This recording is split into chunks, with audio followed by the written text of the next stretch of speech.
আসসালামু আলাইকুম রে বাবা। ওয়ালাইকুম আসসালাম। আল্লাহর হুকুম ছাড়া একটা গাছের পাতা পড়ে না রে বাবা। পবিত্র মুখের জবান কেন বন্ধ করে রেখেছিস? আমরা কোনো মানব জাতি না রে বাবা। আল্লাহ তালার রহমতে, খোদা তালার ফজিলতে দুইটি কথা বলবো রে বাবা। এ বাবা, তুই যদি জাহিরি করে মেনে চলতে পারিস, তোর ভাগ্যের দরজা খুলে যাবে রে বাবা। এ বাবা, তুই কি আমার কথা শুনতে পাচ্ছিস রে বাবা?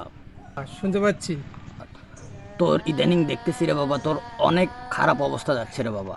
তোর বাড়িতে অশান্তি, বাহিরে অশান্তি, তুই এমনকি জুয়াতেও টাকা অনেক হার দিছিস রে বাবা।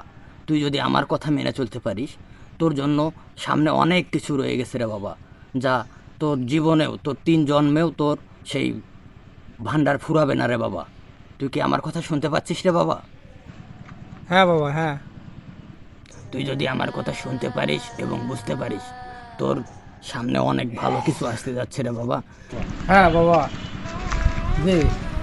আমি একটা বিকাশ নাম্বার দেব, যা আমাদের মসজিদের খাদেমের নাম্বার রে বাবা।